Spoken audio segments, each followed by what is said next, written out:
Hi ಎಲ್ರಿಗೂ ನಮಸ್ಕಾರ. ನಾನು ನಿಮ್ಮ ರೆಹಮಾನ್ ಹಾಸನ್. ನೀವೆಲ್ಲರೂ ಆಮಿರ್ ಖಾನ್ ಅಭಿನಯದ 3 ಇಡಿಯಟ್ಸ್ ಸಿನಿಮಾ ನೋಡಿದ್ರೆ ಈ ಒಂದು ಕ್ಯಾರೆಕ್ಟರ್ ಖಂಡಿತವಾಗ್ಲೂ ನೆನಪಿರುತ್ತೆ. ಅದರಲ್ಲಿ ಆಮಿರ್ ಖಾನ್ ಒಂದು ಕ್ಯಾರೆಕ್ಟರ್ನ ನಿಭಾಯಿಸಿದ್ರಲ್ಲ, ಸೊ ಆ ಬಹುಶಃ ಆಮಿರ್ ಖಾನ್ ಕ್ಯಾರೆಕ್ಟರ್ ಈ ರಾಂಚೋಡ್ ದಾಸ್ ಶ್ಯಾಮಕ್ ದಾಸ್ ಚಾಂಚಡ್. ಅಂದರೆ ಅದಾದ ನಂತರ ಗೊತ್ತಾಗುತ್ತೆ ಈತ ರಿಯಲ್ ನೇಮು ಫುನ್ಸುಕ್ ವಾಂಗ್ಡು ಅಂತೇಳಿ. ಆ್ಯಕ್ಚುಲಿ ಈ ಫುನ್ಸುಕ್ ವಾಂಗ್ಡು ಅನ್ನುವಂಥ ಒಂದು ಕ್ಯಾರೆಕ್ಟರ್ ಇದೆಯಲ್ಲ, ಅದು ಒಬ್ಬ ರಿಯಲ್ ಲೈಫ್ ಕ್ಯಾರೆಕ್ಟರ್ನ ಆಧರಿಸಿ ಮಾಡಿದಂಥ ಒಂದು ರೋಲ್ ಇದು. ಮಿಸ್ಟರ್ ಸೋನಮ್ ವಾಂಗ್ಚುಕ್ ಅಂತೇಳಿ ಲದಾಖ್ ಭಾಗದಲ್ಲಿ ಒಬ್ಬ ಎಂಜಿನಿಯರ್ ತನ್ನದೇ ಆದಂಥ ಒಂದಷ್ಟು ಇನೋವೇಷನ್ಸ್ಗಳನ್ನು ಮಾಡಿ ಅಲ್ಲಿದ್ದಂಥ ಜನರಿಗೆ ಅವರ ಜೀವನಕ್ಕೆ ನೆರವಾಗುವಂಥ ಒಬ್ಬ ವ್ಯಕ್ತಿ ಸೋನಮ್ ವಾಂಗ್ಚುಕ್. ಆ್ಯಕ್ಚುಲಿ ರಿಯಲ್ ಲೈಫ್ನಲ್ಲೂ ಕೂಡ ಅಂಥ ಒಬ್ಬ ವ್ಯಕ್ತಿ ಇದ್ದಾರೆ ಲದಾಖ್ನಲ್ಲಿ. ಸೊ ಅವರ ಜೀವನವನ್ನು ಆಧರಿಸಿ ಸೊ ಈ ಥರದ ಒಬ್ಬ ವ್ಯಕ್ತಿ ಇದ್ದಾರೆ ಅನ್ನುವಂಥದ್ದು ಸ್ವಲ್ಪ ಕ್ಯಾರೆಕ್ಟರ್ ಇನ್ಸ್ಪೈರ್ಡ್ ಬೈ ಅಂತ ಹೇಳ್ಬೋದು. ಸೊ ಆ ಕ್ಯಾರೆಕ್ಟರ್ನ ಆಮಿರ್ ಖಾನ್ ಅವರು ಮಾಡಿದರು. ಇನ್ಫ್ಯಾಕ್ಟ್ ಸೋನಮ್ ವಾಂಗ್ಚುಕ್ ಅವರು ಕೆಲವೊಂದು ಸತಿ ಹೇಳಿದರೆ ಇಲ್ಲ ನನಗೂ ಅದಕ್ಕೂ ಏನು ಸಂಬಂಧ ಇಲ್ಲ, ಅಥವಾ ಅವ್ರು ನನ್ನನ್ನು ಯಾವತ್ತೂ ಕೂಡ ಸಂಪರ್ಕನೂ ಮಾಡಿರಲಿಲ್ಲ ಸಿನಿಮಾ ಮಾಡೋದಕ್ಕಿಂತ ಮುಂಚೆ. ಇನ್ಫ್ಯಾಕ್ಟ್ ನಾನು ಬೇರೆ ಸಿಯಾಚಿನ್ ಗ್ಲೇಷಿಯರ್ಸ್ ಬಗ್ಗೆ ಸಿನಿಮಾ ಮಾಡಿ ಅನ್ನುವಂಥದ್ದನ್ನು ನಾನು ಹೇಳಿದ್ದೆ ಬಿಟ್ಟರೆ ಈ ಥರದ್ದು ಯಾವುದೋ ಆ ಫುನ್ಸುಕ್ ವಾಂಗ್ಡುಗೂ ಸೋನಮ್ ವಾಂಗ್ಚುಕ್ಗೂ ಏನಾದರೂ ಸಂಬಂಧ ಇದೆ ಅಂಥೇಳಿ ನಾನಂತೂ ಒಪ್ಪಲ್ಲ ಅನ್ನುವಂಥ ಒಂದು ಮಾತುಗಳನ್ನು ಕೆಲವೊಂದು ಸತಿ ಹೇಳಿದ್ದಾರೆ.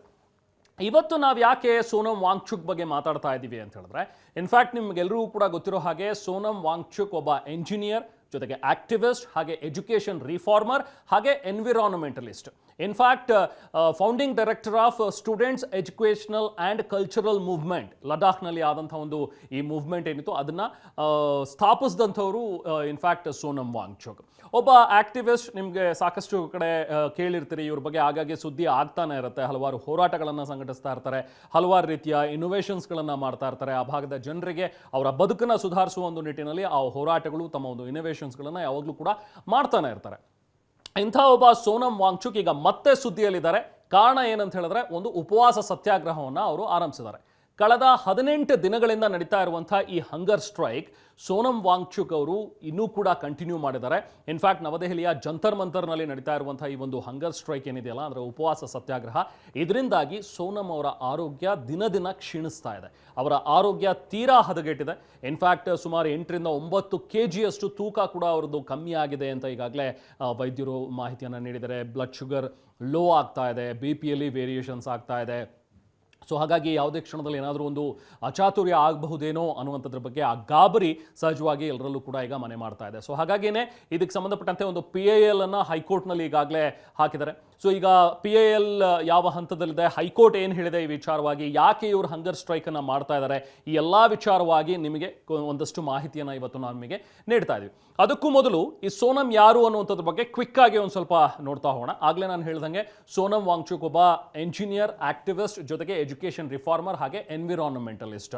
ಹಲವು ಇನೋವೇಷನ್ಗಳನ್ನು ಕೂಡ ಇವರು ಮಾಡಿದ್ದಾರೆ. ಇವರ ಹೆಸರಿನಲ್ಲಿ ಸಾಕಷ್ಟು ಇನೋವೇಷನ್ಸ್ಗಳ ಪೇಟೆಂಟ್ಗಳು ಕೂಡ ಇವೆ. ಇನ್ಫ್ಯಾಕ್ಟ್ ನೀವು ಗೂಗಲ್ನಲ್ಲಿ ಸರ್ಚ್ ಮಾಡಿದ್ರೆ ಕೆಲವೊಂದಷ್ಟು ಗೊತ್ತಾಗುತ್ತೆ. ಅದರಲ್ಲಿ ಮೊದಲನೇದು ಅಂತ ಹೇಳಿದ್ರೆ, ನಾವು ಮಾತಾಡೋದಾದರೆ ಈ ಲಡಾಖ್, ಸಿಕ್ಕಿಂ ಮತ್ತು ನೇಪಾಳ್ ಈ ಬೆಟ್ಟಗಳಲ್ಲಿ ಒಂದು ಪ್ಯಾಸಿವ್ ಸೋಲಾರ್ ಮಡ್ ಬಿಲ್ಡಿಂಗ್ಸನ್ನು ಅವರು ನಿರ್ಮಾಣ ಮಾಡಿದ್ರು. ಅಂದರೆ ಇದರಿಂದಾಗಿ ವಿದ್ಯುತ್ ಶಕ್ತಿ ಉತ್ಪಾದನೆ ಮಾಡುವಂಥದ್ದು, ಪವರನ್ನು ಉತ್ಪಾದನೆ ಮಾಡುವಂಥ ಒಂದು ಪ್ರಾಜೆಕ್ಟ್. ಆ ಮೂಲಕ ಅತ್ಯಂತ ಚಳಿಕಾಲದಲ್ಲೂ ಕೂಡ ಸುಮಾರು ಒಂದು -30 ಡಿಗ್ರಿ ಸೆಲ್ಸಿಯಸ್ಗೂ ಕೂಡ ಇಳಿದಾಗ, ಸೊ ಚಳಿ ತುಂಬಾ ಇದೆ ಅನ್ನುವಂಥದ್ದು ಇದ್ದಾಗಲೂ ಕೂಡ ಶಾಲೆಗಳಲ್ಲಿ ಮಕ್ಕಳನ್ನು ಬೆಚ್ಚಗಿಡಬಹುದು, ಅಲ್ಲಿ ಮಕ್ಕಳು ಕಲಿಕೆಗೆ ಅನುಕೂಲ ಆಗಬೇಕು, ಆ ಥರದೊಂದು ವಾತಾವರಣ ನಿರ್ಮಾಣ ಮಾಡಬೇಕು ಅಂಥೇಳಿ ಈ ಒಂದು ಪ್ರಾಜೆಕ್ಟನ್ನು ಅವ್ರು ಕೈಗೆತ್ತಿಕೊಂಡಿದ್ರು. ಯಶಸ್ವಿಯಾಗಿ ಆ ಪ್ರಾಜೆಕ್ಟನ್ನು ಅವ್ರು ನಿಭಾಯಿಸಿದ್ರು. ಅದಾದಮೇಲೆ ಜನವರಿ 2014ರಲ್ಲಿ ಐಸ್ ಸ್ಟೂಪ ಅನ್ನುವಂಥ ಒಂದು ಮತ್ತೊಂದು ಪ್ರಾಜೆಕ್ಟನ್ನು ಕೈಗೆತ್ಕೊಂಡ್ರು. ಅದೇನಂತ ಹೇಳಿದ್ರೆ, ಲಡಾಖ್ನ ರೈತರಿಗೆ ಈ ಏಪ್ರಿಲ್ ಮತ್ತು ಮೇ ತಿಂಗಳಲ್ಲಿ ನೀರಿನ ಕೊರತೆ ಇರುತ್ತೆ. ಸೊ ಅದನ್ನು ನೀಗಿಸುವಂಥ ಒಂದು ಪ್ರಾಜೆಕ್ಟ್. ಇದರಲ್ಲಿ ಇವ್ರು ಏನು ಮಾಡಿದ್ರು, ಫೆಬ್ರವರಿ ಅಂತ್ಯದವರೆಗೆ ಆಲ್ಮೋಸ್ಟ್ ಆ ಪ್ರಾಜೆಕ್ಟನ್ನು ಕಂಪ್ಲೀಟ್ ಕೂಡ ಮಾಡಿದ್ರು 2014ರಲ್ಲಿ.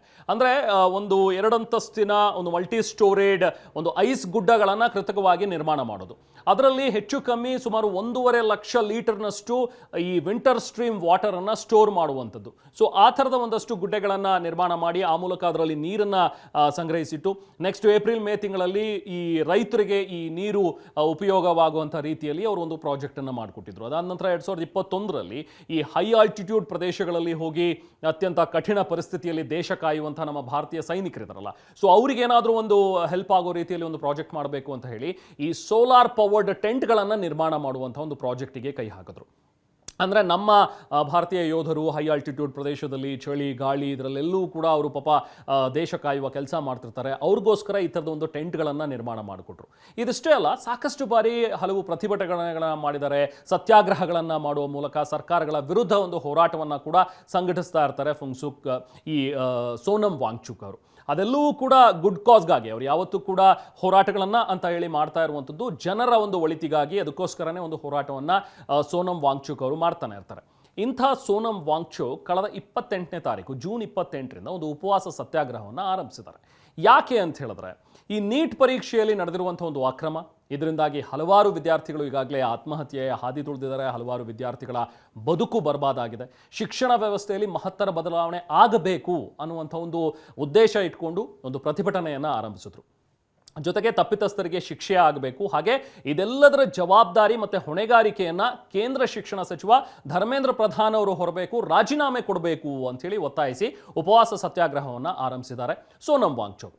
ಆದರೆ ಈ ಉಪವಾಸ ಸತ್ಯಾಗ್ರಹ ಆರಂಭಿಸಿ 18 ದಿನ ಕಳೆದಿದೆ. ಬಟ್ ಸೌಜನ್ಯಕ್ಕೂ ಕೂಡ ಇದುವರೆಗೂ ಸರ್ಕಾರದ ಕಡೆಯಿಂದ ಯಾರೊಬ್ಬ ಪ್ರತಿನಿಧಿಯೂ ಕೂಡ ಬಂದು ಸೋನಂ ಅವರ ಜೊತೆಗೆ ಮಾತನಾಡುವಂಥ ಪ್ರಯತ್ನ ಕೂಡ ಮಾಡಿಲ್ಲ. ಇನ್ಫ್ಯಾಕ್ಟ್ ಈ ಹೋರಾಟ ನಡೀತಾ ಇರುವಂಥದ್ದು ಜೂನ್ 25ರಿಂದನೇ ಸ್ಟಾರ್ಟ್ ಆಗಿದೆ. ಇನ್ಫ್ಯಾಕ್ಟ್ ಕಾಕ್ರೋಚ್ ಜನತಾ ಪಾರ್ಟಿ ನಿಮಗೆಲ್ಲರಿಗೂ ಕೂಡ ಗೊತ್ತು, all of a sudden social ಮೀಡಿಯಾದಿಂದ ಉದ್ಭವವಾಗಿರುವಂಥ ಒಂದು ಕಾಕ್ರೋಚ್ ಜನತಾ ಪಾರ್ಟಿ. ಇನ್ಫ್ಯಾಕ್ಟ್ ಇದೊಂದು ಪೊಲಿಟಿಕಲ್ ಪಾರ್ಟಿ ಆಗಲಿ ಅಥವಾ ಯಾವುದೋ ಒಂದು ಸಂಘಟನೆ ಅಲ್ಲ, ಇದು ನಮ್ಮ ದೇಶದ ಒಂದು ಹತಾಶ ಅನ್ನೋದಕ್ಕಿಂತ ಒಂದು ರೇಜ್ ಇರುವಂಥ ಒಬ್ಬ ಯುವ ಸಮೂಹ. ಯಾಕಂದರೆ ಹಲವಾರು ವಿಚಾರಗಳು, ಈ ಭ್ರಷ್ಟಾಚಾರದಿಂದ ಕಂಗೆಟ್ಟಿರುವಂಥ ಒಬ್ಬ ಯುವಕ ಅಥವಾ ಈ ವ್ಯವಸ್ಥೆಯಿಂದ ಬೇಸತ್ತಿರುವಂಥ ಯುವ ಸಮೂಹ, ಇವರೆಲ್ಲರ ಒಂದು ಆಕ್ರೋಶ ಈ ಮೂಲಕ ವ್ಯಕ್ತವಾಗ್ತದೆ. ಕಾಕ್ರೋಚ್ ಜನತಾ ಪಾರ್ಟಿ ಯಾಕೆ ಹುಟ್ಟು ಅನ್ನುವಂಥದ್ದು ನಿಮಗೆಲ್ಲರಿಗೂ ಕೂಡ ಗೊತ್ತಾಯಿದೆ.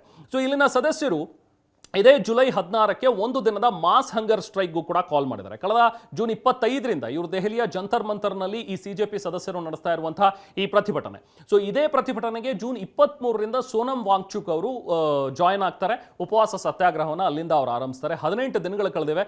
ಇದುವರೆಗೂ ಕೂಡ ನಾನು ಆಗಲೇ ಹೇಳಿದ ಹಾಗೆ ಸರ್ಕಾರದಿಂದ ಯಾವೊಬ್ಬ ಪ್ರತಿನಿಧಿ ಅಟ್ಲೀಸ್ಟ್ ಏನಕ್ಕೋಸ್ಕರ ಈ ಹಂಗರ್ ಸ್ಟ್ರೈಕ್ ಆಗ್ತಾ ಇದೆ, ನಿಮ್ಮ ಬೇಡಿಕೆ ಏನಿದೆ, ಅಟ್ಲೀಸ್ಟ್ ಓಕೆ ನಾವು ಇದ್ರ ಬಗ್ಗೆ ಮಾತಾಡ್ತೀವಿ, ಚರ್ಚೆ ಮಾಡೋಣ, ಈ ಉಪವಾಸ ಸತ್ಯಾಗ್ರಹ ನಿಲ್ಲಿಸಿ, ಈ ಥರದ ಬಗ್ಗೆ ಒಂದಷ್ಟು ಮಾತಿಗೂ ಕೂಡ ಯಾರು ಮುಂದಾಗದೇ ಇರುವಂಥದ್ದು ನಿಜಕ್ಕೂ ನಮ್ಮ ದೇಶದ ದುರ್ದೈವ, ಹಾಗೆ ಇದೊಂದು ವಿಪರ್ಯಾಸದ ವಿಚಾರ. ಇದೇ ವಿಚಾರವಾಗಿ ಇವತ್ತು ದೆಹಲಿ ಹೈಕೋರ್ಟ್ನಲ್ಲಿ ಒಂದು PIL ಕೂಡ ಈಗಾಗಲೇ ಹಾಕಲಾಗಿದೆ. ನಾಳೆ ಅಂದರೆ ಗುರುವಾರ ಈ ಅರ್ಜಿಯ ವಿಚಾರಣೆಯನ್ನು ಮಾಡೋಣ ಅನ್ನುವಂಥದ್ರ ಬಗ್ಗೆ ಈಗಾಗಲೇ ನಿಗದಿ ಕೂಡ ಆಗಿದೆ. ತುರ್ತಾಗಿ ಇದ್ರ ಬಗ್ಗೆ ವಿಚಾರಣೆ ಆಗಬೇಕು ಅಂತೇಳಿ ರಾಕೇಶ್ ಕುಮಾರ್ ಸೈನಿ ಅನ್ನೋರು ಈ PIL ಅನ್ನು ಹಾಕಿದ್ದಾರೆ. ಸೋನಂ ವಾಂಗ್ಚುಕ್ ಅವರ ಆರೋಗ್ಯ ದಿನದಿಂದ ದಿನಕ್ಕೆ ಹದಗೆಡ್ತಾ ಇದೆ, ಆದಷ್ಟು ಬೇಗ ಇದಕ್ಕೆ ಒಂದು ಪರಿಹಾರ ಒದಗಿಸಬೇಕು, ಸೋನಂ ವಾಂಗ್ಚುಕ್ ಅವರ ಜೊತೆಗೆ ಮಾತಾಡಿ ಅಂಥೇಳಿ ಕೋರ್ಟ್ ಸರ್ಕಾರಕ್ಕೆ ನಿರ್ದೇಶನ ನೀಡಬೇಕು ಅಂಥೇಳಿ ಕೋರಿದ್ದಾರೆ. ಜೊತೆಗೆ ಫೋರ್ಸ್ ಫೀಡ್ಗೆ ಅಂತ ಹೇಳಿದ್ರೆ ಬಲವಂತವಾಗಿ ಇವರಿಗೆ ಆಹಾರ ತಿನ್ನಿಸೋದಕ್ಕೆ ಆದೇಶ ಕೊಡಿ, ಇಲ್ಲಾಂದರೆ ಅಟ್ಲೀಸ್ಟ್ ಇವರನ್ನು ಆಸ್ಪತ್ರೆಗೆ ಶಿಫ್ಟ್ ಮಾಡೋದಕ್ಕಾದರೂ ಒಂದು ಆದೇಶವನ್ನು ನೀಡಿ ಅನ್ನುವಂಥದ್ರ ಬಗ್ಗೆ PILನಲ್ಲಿ ಕೇಳಿದ್ದಾರೆ. ನೋಡೋಣ ನಾಳೆ ಹೈಕೋರ್ಟ್ ಇದ್ರ ಬಗ್ಗೆ ಏನು ತೀರ್ಮಾನವನ್ನು ಕೈಗೊಳ್ಳುತ್ತೆ. ಸೊ ಇದು ಒಂದು ವಿಚಾರ, ಒಂದು ಹಂಗರ್ ಸ್ಟ್ರೈಕ್, ಒಂದು ಹೋರಾಟ, ಒಂದು ಪ್ರತಿಭಟನೆ ಅನ್ನುವಂಥದ್ದು ನಮಗೆ ನಮ್ಮ ಪ್ರಜಾಪ್ರಭುತ್ವ ವ್ಯವಸ್ಥೆ ಕೊಟ್ಟಿರುವಂಥ ಒಂದು ಅವಕಾಶ. ಅದು ಈ ಪ್ರಜಾಪ್ರಭುತ್ವದಲ್ಲಿ ಯಾವುದು ಸರಿ ಇದೆ, ಯಾವುದು ಸರಿ ಇಲ್ಲ ಅನ್ನುವಂಥ ಒಂದು ತೀರ್ಮಾನ ಮಾಡೋದಕ್ಕೆ ಜನರಿಗೂ ಕೂಡ ಅಧಿಕಾರ ಇದೆ. ಎಲ್ಲಿ ತಪ್ಪಾಗ್ತಾ ಇದೆ ಅದನ್ನು ಸರಿಪಡಿಸಿ ಅಂತ ಹೇಳಿ ಒಂದು ಪ್ರತಿಭಟನೆಗಳನ್ನು ಮಾಡುವಂಥ ಅಧಿಕಾರ ನಮಗೆ ನಮ್ಮ ಸಂವಿಧಾನ ನೀಡಿದೆ.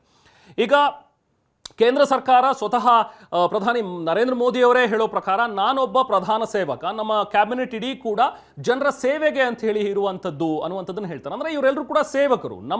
ನಾವೀಗ ಜನ ಏನಿದ್ದೀವಿ ನಾವು ಮಾಲೀಕರು, ಇವರೆಲ್ಲರೂ ಕೂಡ ಸೇವಕರು, ಈ ಮಿನಿಸ್ಟ್ರುಗಳು ಅಥವಾ ಅಧಿಕಾರಿಗಳೆಲ್ಲರೂ ಕೂಡ. ಯಾಕೆ ಅಂದರೆ ನಾವು ವೋಟ್ ಹಾಕಿ ಗೆಲ್ಲಿಸಿರುವಂಥವ್ರು. ಬಟ್ ಈಗ ಹೆಂಗಾಗಿದೆ ನಮ್ಮ ಪರಿಸ್ಥಿತಿ ಅಂತ ಹೇಳಿದ್ರೆ, ಬರೀ ಎಲೆಕ್ಷನ್ ಟೈಮಲ್ಲಿ ವೋಟ್ ಹಾಕೋ ಟೈಮಲ್ಲಿ ಮಾತ್ರ ನಾವು ಮಾಲೀಕರಾಗಿ ಕಾಣಿಸ್ತೀವಿ, ಬಿಟ್ರೆ ಒಂದ್ಸತಿ ವೋಟ್ ಹಾಕಿದ್ಮೇಲೆ ಅವ್ರು ಮಾಲೀಕರಾಗ್ತಾರೆ, ನಾವು ಸೇವಕರಾಗ್ತೀವಿ. ಆ ಥರದ ಒಂದು ಪರಿಸ್ಥಿತಿ, ಆ ದುರ್ದೈವ ಇವತ್ತು ನಮಗೆ ನಮ್ಮ ರಾಜಕೀಯ ಪರಿಸ್ಥಿತಿಯಲ್ಲಿ ಕಾಣಿಸ್ತಾ ಇದೆ. ಇದು ಒಂದೇ ಪಾರ್ಟಿ ಅಂತಲ್ಲ ಅಥವಾ ಯಾರದೇ ಒಬ್ಬರ ಮೇಲೆ ಅಲಿಗೇಷನ್ ಅನ್ನುವಂಥದ್ದಲ್ಲ. ಈಗ ಸೋನಂ ವಾಂಗ್ಚುಕ್ ಅವರು ಒಂದು ಪ್ರತಿಭಟನೆಯನ್ನು ಆರಂಭಿಸಿದ್ದಾರೆ. ಅವರ ಉದ್ದೇಶ ಇರುವಂಥದ್ದು ಧರ್ಮೇಂದ್ರ ಪ್ರಧಾನ್ ಅವರ ರಾಜೀನಾಮೆ ನೀಡಬೇಕು ಅನ್ನುವಂಥದ್ದು. ಇದನ್ನ ಈ ಹಿಂದಿನ ಕೂಡ ಯುವ ಸಮೂಹ ದೇಶದಾದ್ಯಂತ ಪ್ರತಿಭಟನೆ ಮಾಡ್ತಾ ಇದೆ. ಧರ್ಮೇಂದ್ರ ಪ್ರಧಾನ್ ರಾಜೀನಾಮೆ ಕೊಡಬೇಕು, ಜವಾಬ್ದಾರಿಯನ್ನು ಹೊರಬೇಕು ಅಂತ ಹೇಳಿ.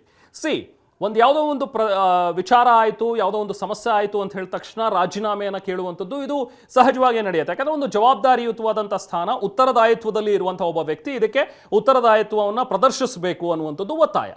ರಾಜೀನಾಮೆ ಕೊಡೋದು ಬಿಡೋದು ಖಂಡಿತವಾಗ್ಲೂ ಅವರ ನೈತಿಕತೆಗೆ ಬಿಟ್ಟಂಥ ವಿಚಾರ. ನನ್ನಿಂದ ಏನಾಗಿಲ್ಲ, ನಾನು ರಾಜೀನಾಮೆಯನ್ನು ಕೊಟ್ಬಿಟ್ರೆ ಎಲ್ಲವೂ ಸರಿ ಹೋಗುತ್ತಾ ಅನ್ನುವಂಥ ಒಂದು ಚರ್ಚೆ, ಅದು ಇನ್ನೊಂದು ಕಡೆ. ಒಂದು ರಾಜೀನಾಮೆ ಕೊಡೋದು ಬಿಡೋದು ಅದು ಸೆಕೆಂಡರಿ. ಅಟ್ಲೀಸ್ಟ್ ಈ ಥರದ ಒಂದು ಹೋರಾಟ ನಡೀತಾ ಇದೆ ಅಂತ ಹೇಳಿದಾಗ ಅದಕ್ಕೆ ಒಂದು ಪಾಸಿಟಿವ್ ಆಗಿ ರಿಯಾಕ್ಟ್ ಮಾಡಬೇಕಲ್ಲ, ಅದನ್ನು ಯಾಕೆ ಸರ್ಕಾರಗಳು ಮಾಡ್ತಾ ಇಲ್ಲ ಅನ್ನುವಂಥದ್ರ ಬಗ್ಗೆ ಈಗ ಪ್ರಶ್ನೆಗಳು ಹೇಳ್ತಾ ಇರುವಂಥದ್ದು. ಅದರಲ್ಲೂ ಕೂಡ ಸೋನಮ್ ವಾಂಗ್ಚುಕ್ ಅಂತ ಒಬ್ಬ ವ್ಯಕ್ತಿ, ಒಬ್ಬ ಕ್ರಿಯೇಟಿವ್ ಆಗಿರುವಂಥ ಒಬ್ಬ ವ್ಯಕ್ತಿ, ಒಬ್ಬ ಎಂಜಿನಿಯರ್, ಒಬ್ಬ ಆಕ್ಟಿವಿಸ್ಟ್, ಒಬ್ಬ ಎನ್ವಿರಾನ್ಮೆಂಟಲಿಸ್ಟ್, ದೇಶ ವಿದೇಶಗಳಲ್ಲಿ ಪ್ರಸಿದ್ಧಿಯನ್ನು ಪಡೆದಿರುವಂತಹ ಸೋನಮ್ ವಾಂಗ್ಚುಕ್. ಯಾಕಂದರೆ ಅವ್ರಿಗೆ ಅಂತಾರಾಷ್ಟ್ರೀಯ ಮಟ್ಟದಲ್ಲೂ ಕೂಡ ಮನ್ನಣೆ ಇದೆ, ಅಂತಾರಾಷ್ಟ್ರೀಯ ಮಟ್ಟದಲ್ಲಿ ಹಲವಾರು ಪುರಸ್ಕಾರಗಳನ್ನು ಪಡೆದಿರುವಂಥ ವ್ಯಕ್ತಿ. ಇಂಥ ಒಬ್ಬ ವ್ಯಕ್ತಿ ಒಂದು ಕಾಸನ್ನು ಇಟ್ಕೊಂಡು ಒಂದು ಹೋರಾಟವನ್ನು ಮಾಡ್ತಾ ಇದ್ದಾರೆ, ಅದರಲ್ಲೂ ಉಪವಾಸ ಸತ್ಯಾಗ್ರಹ 18 ದಿನಗಳಿಂದ ಮಾಡ್ತಾ ಇದ್ದಾರೆ. ಬಟ್ ಅದಕ್ಕೆ ನಮ್ಮ ದೇಶ ಸ್ಪಂದಿಸ್ತಾ ಇಲ್ಲ, ಅಥವಾ ನಮ್ಮ ದೇಶವನ್ನು ಆಳುವಂಥವ್ರು ಯಾರು ಸ್ಪಂದಿಸ್ತಾ ಇಲ್ಲ ಅಂತ ಹೇಳಿದ್ರೆ ಅದು ನಿಜಕ್ಕೂ ನಾಚಿಕೆಗೇಡಿನ ವಿಚಾರ ಆಗಿಬಿಡುತ್ತೆ. ಒಂದು ವೇಳೆ ಏನಾದರೂ ಸೋನಮ್ ವಾಂಗ್ಚುಕ್ ಅವರಿಗೆ ಅವರ ಆರೋಗ್ಯಕ್ಕೆ ಏನಾದರೂ ತೊಂದರೆ ಆಗಿ ನಾಳೆ ದಿನ ಏನಾದರೂ ಅಚಾತುರ್ಯ ಆದರೆ ಖಂಡಿತವಾಗ್ಲೂ ಇಡೀ ದೇಶ ತಲೆ ತಗ್ಗಿಸಬೇಕಾದಂಥ ಒಂದು ಪರಿಸ್ಥಿತಿ ನಿರ್ಮಾಣವಾಗುತ್ತೆ. ಇಂಟರ್ನ್ಯಾಷನಲ್ ಮಟ್ಟದಲ್ಲಿ ಖಂಡಿತವಾಗ್ಲೂ ಇದು ದೊಡ್ಡ ಸುದ್ದಿ ಆಗುತ್ತೆ. ಸೊ ಇದನ್ನು ಆದಷ್ಟು ಬೇಗ ಅರ್ಥ ಮಾಡ್ಕೋಬೇಕು.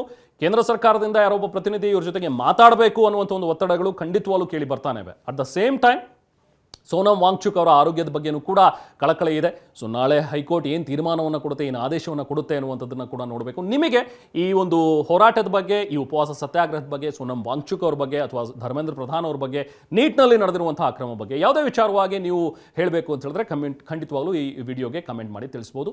Thank you so much. Take care. Bye bye.